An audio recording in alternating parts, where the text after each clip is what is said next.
안녕하세요. 박미수 원장입니다. 오늘은 운동에 관련된 이야기를 좀 해보려고 하는데요. 우리나라 사람들은 굉장히 운동이 중요하다는 건 알고 있지만 더불어서 운동 실천율도 굉장히 떨어집니다. 운동을 거의 하지 않는 사람들이 주위를 둘러보면 너무나 많아요. 물론 제 동영상을 이렇게 구독하시는 분들은 상당히 이제 운동 실천율이 높으신, 건강관리 잘 하시는 분들이라고 알고는 있습니다만 오늘은 운동하지 못할 1000가지 이유가 있다. 즉 이제 운동 핑계를 대면 안 되는 이유, 그리고 어떻게 운동 핑계를 대는 것에서 벗어나서 운동을 보다 내 생활 속으로 들어오게 할 건지 그 부분에 대해서 말씀을 드리려고 하겠습니다. 운동 못하는 이유는 딱 하나죠. 운동을 안 하는 쪽으로 우리 몸은 접근화되어 있습니다. 왜냐하면 현대인은 점점 더 움직이지 않고 머리를 쓰는 쪽으로만 발전이 되어 가고 있거든요. 그래서 운동을 하지 못하는 사람들 잘 들여다보면 일단 운동 조건에 대해서 굉장히 집착합니다. 옷이 있어야 되고, 신발이 있어야 되고, 운동할 장소가 있어야 되고, 운동할 시간이 있어야 됩니다. 피트니스 센터나 헬스장을 끊지 않으면 운동을 못하는 줄로 알고 계세요. 더불어서 운동을 하지 못하는 핑계는 귀신같이 잘 찾아내죠. 회사 일이 많았어, 피로했어, 지금은 컨디션이 좋지 않았어. 문제는 이런 운동 조건을 찾거나 운동 핑계를 대다 보면 운동은 점점 남의 일이 된다는 건데요. 다행히 우리나라처럼 운동하기 좋은 곳은 세계적으로 없습니다. 나가면 바로 산이 있고 들이 있고 그다음에 공원들이 널려 있죠. 저 같은 경우도 자전거를 끌고 나가면 바로 5분 안에 한강으로 도달할 수 있기 때문에 운동하려고 마음만 먹으면 언제든지 운동할 수 있다는 거죠. 어떻게 보면 축복받은 나라라고 할 수도 있습니다. 그래서 운동의 절대적인 이원칙은 운동은 무조건 빨리 시작하다. 운동 시작의 법칙입니다.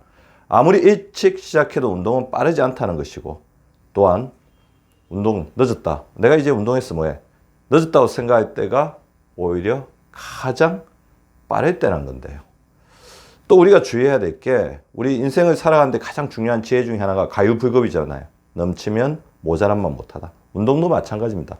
운동은 조금만 하면 그 이득이 기하급수적으로 증가하지만 또 우리가 욕심을 내가지고 내가 살을 빼야 되겠다. 내가 뭐 좀 더 건강해져야겠다.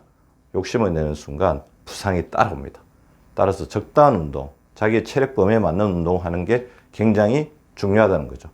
그래서 저는 두 가지를 항상 주장드리죠. 생활 자체를 운동화하라. 생활의 운동화. 그 다음에 운동을 생활화하라. 자, 먼저 생활의 운동화는 뭐냐면 우리가 움직이고 있는 것, 우리 생활 자체를 운동으로 만들어라는 거죠.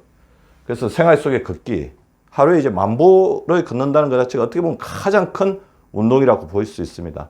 엘리베이터 대신 어떻게 계단을 이용하면서 다리 근력을 강화시키고, 그 다음에 자기가 운동이 좀 부족하다고 생각하다면 한 정거장 전에 내려서 운동을 하시고, 이 생활 속의 생활을 운동화시키는 것 자체가 굉장히 중요합니다. 저 같은 경우도 제가 운동할 시간을 잘 내지 못하면 제 진료실 자체에서 운동을 하려고 노력하죠. 그래서 진료실에서 이렇게 팔굽혀기를 한다든지, 의자에 앉아서 우리 무릎을 배 쪽으로 당기면서 복근 운동, 허벅지 운동을 한다든지, 그래서 환자를 여러 번 보다가 몸이 약간 찌푸덕하다고 느끼면 그렇게 틈틈이 운동을 해주죠. 우리 생활을 운동한다는 것. 생활 자체를 운동으로 만들면 그것 자체가 어떻게 보면 최고의 이제 일상적인 운동이 되겠죠. 더불어서 운동을 생활화 하셔야 됩니다. 생활의 운동화, 운동의 생활화. 일주일에 적어도 3회, 그리고 한 번 할 때 30분 이상 해줘. 이 운동의 생활화야말로 내 몸에 대한 가장 큰 예의라고 할 수 있습니다. 유산소 운동은 약간 숨차게 해야 됩니다. 근력 운동은 약간 땀나게. 그러니까 숨과 땀이 우리를 살리는 가장 중요한 한 글자라고 제가 항상 말씀을 드리죠. 그러면 연령별로 맞춤 운동을 좀 말씀을 드릴게요. 20대는 하루에 20분에서 30분씩 일주일에 3일 이상 해주는 게 좋고요. 운동 종류는 자전거, 농구, 테니스, 스쿼시, 뛰기 등이 있겠고, 20대가 흔히 이제 근육이 잘 형성이 되기 때문에 주당 2회씩의 근육 강화 운동만 하시면 이것이 향후 자기의 평생을 살아가는 데 있어서 가장 중요한 자산이 된다는 것 기억해 주시기 바랍니다. 30대는 이런저런 일들로 체력이 조금씩 하가는 시점이기 때문에 너무 무리한 운동은 삼가하는 게 좋을 것 같고요. 운동 전후에는 반드시 스트레칭을 실시하셔야 됩니다. 운동을 처음 시작했다면 매일 20분간은 꾸준히 걷고 2개월 이후에는 40분 정도로 운동 강도를 높여서 걷기 운동을 해주시면 좋을 것 같습니다. 그리고 일주일에 1회에서 2회 정도는 테니스나 축구, 배드민턴처럼 자기가 좋아하는 구기 운동을 하면서 순발력과 민첩력을 키워주시면 두뇌 운동에도 도움이 되고 이것이 우리가 장년층 이후에 낙상이라든지 넘어짐이라든지 그런 것들을 부상해서 예기치 않은 고혈절을 막을 수 있는 중요한 우리의 힘이 됩니다. 40대에는 건강 상태가 급격히 떨어지죠. 그래서 성인병이 시작되기 때문에 이때말로 운동이 굉장히 필수적인 시대라고 할 수 있습니다. 특히 여자분 같은 경우에는 고지혈당증이 오기 쉽기 때문에 골절을 일으킬 수 있는 운동, 그러니까 무리하게 하다가 뼈가 부러질 수 있는 운동은 조금 주의하시고 체중 지지 운동을 많이 하면서 골밀도를 강화시키는 게 필요합니다. 수영이나 빨리 걷기, 등산덕이 있으면 실내 운동이나 주 2, 3회 골프 연장에서 가볍게 골프 연습을 하는 것도 몸의 밸런스를 잡아줄 수 있는 운동이라고 할 수 있습니다.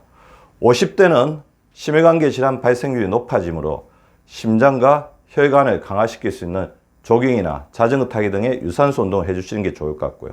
관절의 유연성이 굉장히 중요하죠. 관절의 유연성을 강화하기 위한 걷기나 스트레칭을 생활화해 주십시오. 관절 쪽에 무리가 와 계신 분들 같은 경우는 물속에서 하는 운동, 아쿠아 에로빅 같은 것들이 도움이 될 수 있을 것 같고요. 이때도 가격한 운동은 삼가하는 것이 좋습니다. 운동의 가장 중요한 원칙 뭘까요? 바로 just do it. 지금 바로 시작하자입니다. 지금 시작한 운동이 내 평생을 함께하는 가장 강력한 파트너가 될 수 있음을 명심하시기 바랍니다.